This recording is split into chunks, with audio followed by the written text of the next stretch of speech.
I came back to Briarhaven for a dead man, which is a foolish reason to return to any place that once tried to kill you.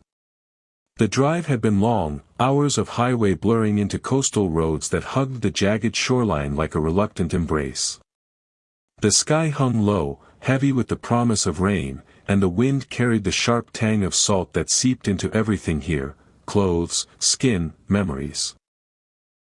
As I crested the final hill, the town sprawled out below me, a cluster of weathered buildings clinging to the edge of the sea like barnacles on a forgotten hull. The Welcome Home sign loomed at the town limits, leaning slightly to the left as if weary from years of standing sentinel. Its paint was cracked and blistered, scarred by relentless salt spray and neglect. Someone had attempted a fresh coat once, but the old letters bled through stubbornly, ghostly reminders of promises that had long since faded.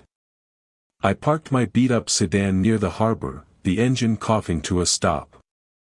The ticking of cooling metal echoed unnaturally loud in the quiet, as if the car itself were protesting my decision to linger. I stepped out, and the air hit me like a slap. Rust from the rusted cranes, brine from the churning waves, and the sickly sweet rot of seaweed tangled in the pilings. It was a scent that clawed at my throat, tightening my chest with unwelcome familiarity. 12 years ago, I'd sworn on everything broken inside me that I'd never set foot here again. Yet here I was, drawn back by the ghost of Caleb Mercer. His funeral was in an hour, and I told myself I needed closure, but deep down, I knew it was something sharper. Revenge, perhaps, or the need to spit on his grave. We learned early in Briarhaven that betrayal didn't announce itself with fanfare. It didn't come with shouting matches, flying fists, or grand dramatic gestures that played out like scenes from a bad movie. No, it crept in quietly, wearing the face of someone you trusted more than your own reflection. It arrived in those fragile moments when fear outpaced loyalty, when survival instincts kicked in and rationalized the unthinkable. For 12 long years, I'd survived by channeling all my rage into hating Caleb. Hatred was a reliable companion. It sharpened my memories into weapons, simplified the chaotic world into black and white, and gave me a clear villain to blame when the guilt of my own survival gnawed at me like an unhealed wound. We were four once: Caleb, Jonah, Thomas, and me.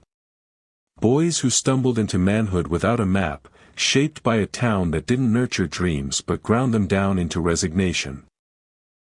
Briarhaven wasn't a place for aspirations, it was a graveyard for them, where people learned to endure disappointment until it masqueraded as normalcy. The sea was our constant companion, vast and unforgiving, providing livelihoods that demanded more than they gave, fishing boats that leaked, nets that tore, and storms that claimed lives without apology. We met as kids, too young to grasp how tightly this town would ensnare us. Caleb was the spark, always the one with the loudest laugh that echoed off the harbor walls, the first to shoot his hand up in class with an answer, right or wrong. Teachers forgave him instinctively, charmed by his easy grin and boundless energy. Jonah was the observer, sharp-eyed and cunning, learning early how to read the room, who craved favors, who preferred silence, who could be manipulated with a well-timed whisper. Thomas was the steady one, quieter and more solid, like the rocks that broke the waves. He inherited his uncle's fishing boat at 16, before he fully understood the weight of that inheritance, the endless repairs, the bone-deep exhaustion, the gamble of every voyage. Me. I was Elias Rowe, the watcher. The calculator. I pieced together how things fit, how people ticked, how to navigate the invisible currents that pulled us all under. That's how we survived our childhoods here. By carving out roles in our makeshift brotherhood, a fragile alliance against the town's relentless grind. By our 20s, desperation had set in like fog rolling off the water. The town was dying slowly, factories closing, fish stocks dwindling, opportunities evaporating like morning mist. Caleb wanted out so badly it radiated from him, his eyes lighting up when he talked about bustling cities, fresh starts, lives unbound by the tide's rhythm. He'd pace the docks at night, spinning tales of escape that sounded like fairy tales to the rest of us. Jonah's connections had grown shadowy, dipping into the underbelly of smuggling and quick cash schemes that promised riches but delivered danger. Thomas's boat, once a symbol of pride, had become a money pit, repairs eating away at what little he earned from hauls that grew smaller each season. I clung to logic, telling myself that numbers didn't lie. If we planned meticulously, weighed risks against rewards, nothing catastrophic could happen. That's how the idea took root: one run across the inlet, no questions asked, cargo that wasn't ours to know about. Enough money to vanish, to start over somewhere the sea couldn't reach. It sounded simple in the dim light of Jonah's garage, where we huddled over maps and whispered plans. I still remember that night vividly. The way Thomas's boat groaned under the unexpected weight of the crates, protesting as we loaded them in the moonless dark. Jonah smoked cigarette after cigarette, his hands trembling slightly, the red ember a beacon in the gloom. Caleb kept smiling, that infectious grin of his, as if everything was already won, his optimism a shield against the creeping doubt. The water was black and oily, lapping at the hull like eager fingers. We set out, the engine's low rumble the only sound breaking the silence. The dock exploded before any of us could process the betrayal. It wasn't a cinematic boom, it was a visceral tearing, like the fabric of reality ripping apart. Heat slammed into me, punching the air from my lungs, lifting me off my feet and hurling me into the frigid water that burned like acid on my skin. I thrashed blindly, choking on salt water and smoke, clawing upward as instinct screamed for survival. When I broke the surface, gasping and disoriented, the pier was an inferno, flames licking the sky, devouring everything in hungry orange tongues. And there, silhouetted against the blaze, stood Caleb. Unharmed. Watching. That image seared itself into my mind, becoming my unshakable truth. He'd sold us out, made a deal to save his own skin while we burned. Recovery was a haze of agony, painkillers blurring the edges of reality, and endless questions from authorities who poked and prodded like vultures. What happened? They asked, their voices echoing in the sterile hospital room. I told them fragments, what I could piece together through the fog. I don't recall choosing to speak, it spilled out, driven by fear, by the desperate need for it all to end. They pressed for names, and in my delirium, I gave them: Jonah, Thomas, Caleb. The words tumbled out like confessions. Thomas never woke up, his body too broken by the flames and water. Jonah was hauled off to prison, his life reduced to concrete walls and regret. He didn't last long inside, a shiv ending what the system had started. Caleb vanished like smoke, slipping away before the cuffs could close. And me? I survived, scarred in body and soul, piecing together a life far from Briarhaven's grasp. Survival demands justification, a narrative to make the "why me" bearable. I convinced myself Caleb had orchestrated it all, traded our lives for his freedom. It was a clean story, one the town embraced. Briarhaven thrived on tales that neatly explained suffering, assigning blame to keep the chaos at bay. For years, that hatred was my anchor, the only thing that silenced the nightmares. The church was packed for Caleb's funeral, the air thick with incense and murmured condolences. He'd reinvented himself, becoming a pillar. Business owner, generous donor, a man whose name evoked nods of approval. The town paraded his success as evidence that escape was possible, a beacon for those still trapped. I slipped into the back pew, my scars itching beneath long sleeves, hidden like secrets. Whispers floated around me, he was so loyal. Always tried to do the right thing. Each word tasted like bile, laced with salt from the sea that never truly left. As the service droned on, hymns, eulogies, platitudes. I fought the urge to stand and shout the truth. When it ended, I rose quickly, aiming for the exit, anonymity my shield. But she blocked my path, a woman in a black dress, her eyes sharp as shattered glass. "You're Elias Rowe," she said, her voice steady, laced with controlled fire. I nodded, wary. "I'm Mara. Caleb's wife." She studied me, weighing me like evidence in a trial. "He talked about you." "Not kindly." "That doesn't surprise me," I replied, my tone flat. "Why did you come back?" Her question hung between us, heavy. "To see if he ever regretted leaving us to die."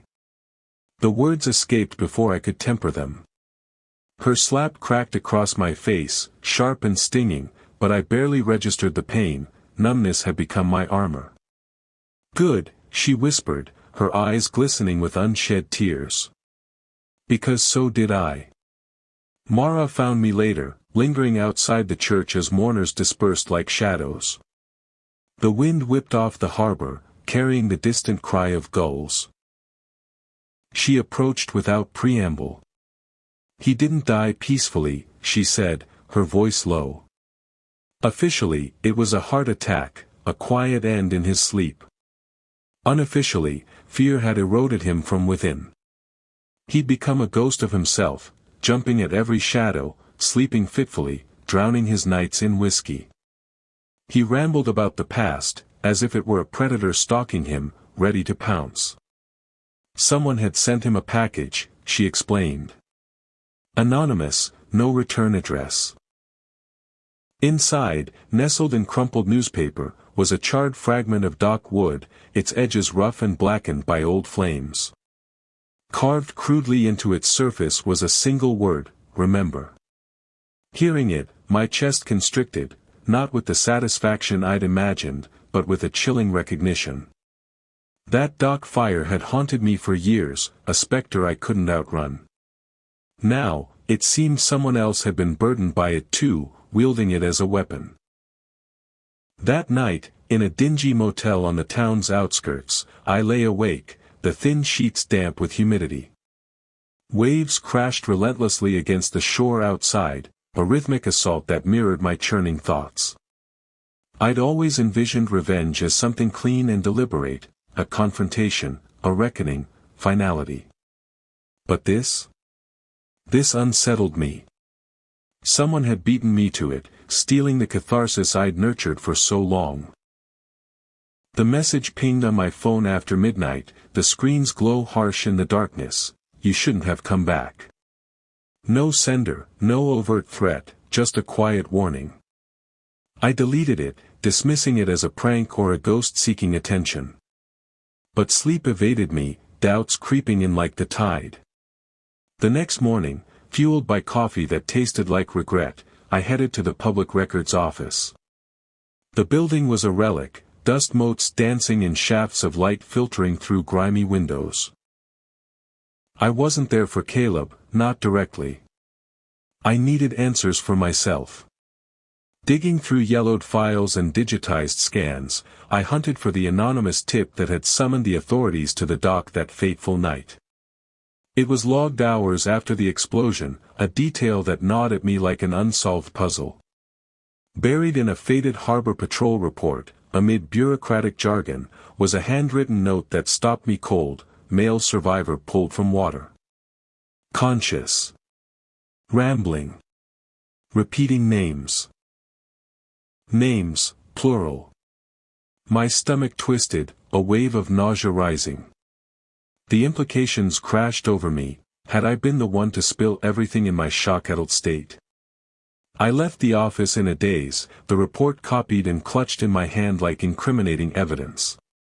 The dock called to me, and I went alone, the afternoon sun casting long shadows over the water.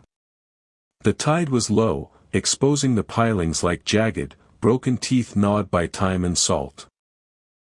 I stood at the exact spot where the fire had ignited, closing my eyes and letting unfiltered memory flood in. The flames had spread unnaturally fast, fueled by misplaced tanks and panic. I recalled the heat singeing my skin, the acrid smoke choking my lungs. In my mind's eye, I saw myself running, not toward my friends, but away, shouting warnings to shadowy figures in uniforms, names tumbling from my lips in a desperate bid for salvation. The image of Caleb standing there flickered, cracked, reformed. What if he hadn't abandoned us? What if he'd been trying to help, while I had fled? The realization hit like a rogue wave, knocking the breath from me. I needed confirmation, someone who could corroborate or shatter this emerging truth. That led me 2 hours south, to a modest house on the outskirts of a neighboring town, where Lena Pike lived. Jonah's sister. Grief had honed her into something razor-sharp, her eyes holding the weight of lost years. She opened the door, recognition flashing across her face. "Elias," she said, not a question. "You finally figured it out." I followed her inside, the air heavy with the scent of herbal tea and unspoken accusations. She didn't deny sending the package to Caleb, nor the subtle sabotage of his finances, anonymous tips to auditors, whispers to investors that eroded his empire piece by piece. "You killed him," I accused, my voice steadier than I felt. "No," she replied calmly, pouring tea with deliberate motions. "I reminded him. Fear did the rest. Because he betrayed us," I pressed, clinging to the old narrative. Her eyes hardened, piercing. "Did he?" I demanded the truth. "Who called the authorities?" She met my gaze without flinching. "You did." The room shrank, walls closing in as denial surged. But she continued, relentless, "You survived, Elias." Burned, in shock, pulled from the water babbling. "You told them everything, names, plans, all of it." I shook my head, but the pieces slotted into place, a puzzle I'd ignored for too long. "You destroyed my brother," she said, her voice cracking for the first time. "Caleb tried to save Thomas, dragging him from the flames. Jonah stayed, fighting the fire. You ran, straight to the patrols, spilling secrets to save yourself. The package. Remember. It hadn't been for Caleb at all. It had been an arrow aimed at my heart, a catalyst to drag me back and force the reckoning. Lena didn't need to kill me physically, the truth was weapon enough. She'd orchestrated it all, the package to unsettle Caleb, knowing his guilt over the past would amplify it, but the real target was me. By returning, by confronting Mara, by reopening the wound, I'd validated the lie I'd built my life on, hastening Caleb's end. He died afraid, burdened by a betrayal that was mine, not his. I left Briarhaven before sunrise the next day, the town shrouded in pre-dawn mist, looking as unchanged as ever, buildings sagging under the weight of secrets, the sea eternally gnawing at the shore, residents pretending not to notice the rot.